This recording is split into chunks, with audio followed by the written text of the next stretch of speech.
Create and customize pricing groups with product and service rules. Learn how to set up a default catalog price, add rules for products and services, and configure custom pricing conditions. To start, select Settings from the Configuration dropdown. Go to Pricing Group in the sidebar to manage the pricing catalog. Click the plus Pricing Group button to begin creating a new group with custom pricing rules. Enter a unique name for your new pricing group to easily identify it later.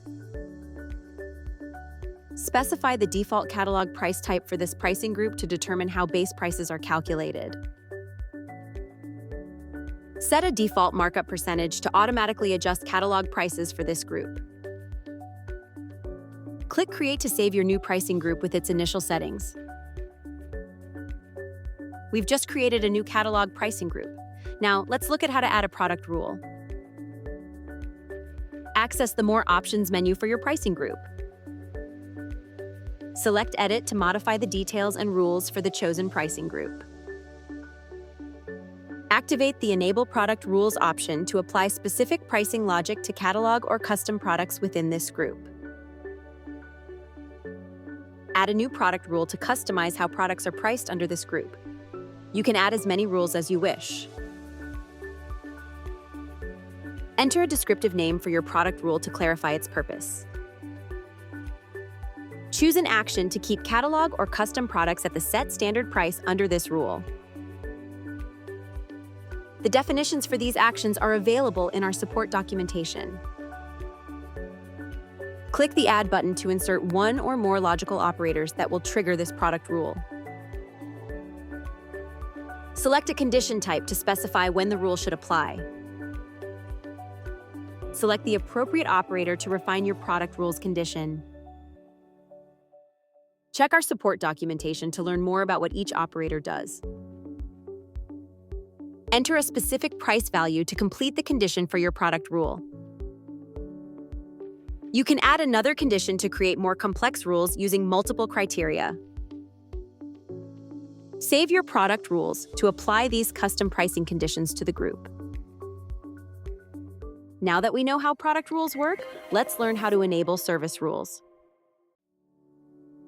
Activate the Enable Service Rules option to apply specialized pricing logic to services offered in this group.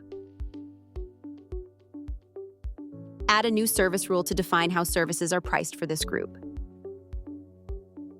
Enter a name for your service rule to describe its function or target service. Select an action from the drop-down menu to specify how service pricing is determined.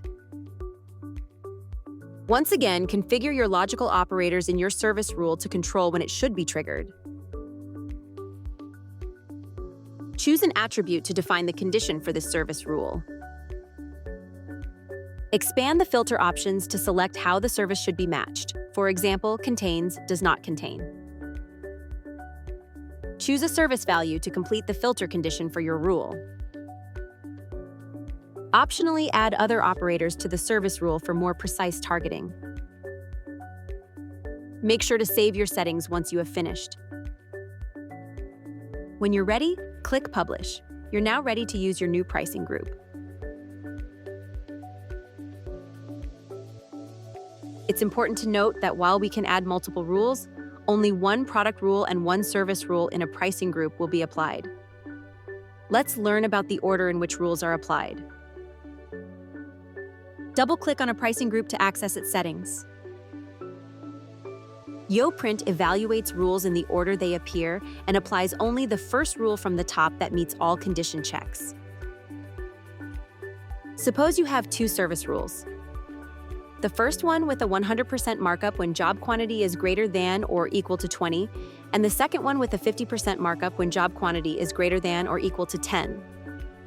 If the job quantity is 25, the 100% markup rule is applied because it appears first and meets the condition. The second rule is ignored. This ensures your pricing logic stays predictable and easy to manage.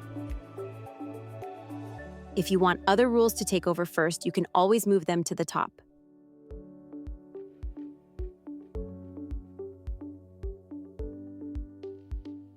To apply the updated pricing group rule, remember to click Publish after making any edits.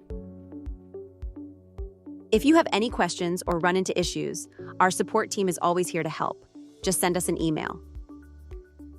You can also find more resources in our Help Center, and if you'd like to see more tutorials like this, let us know. See you in the next one.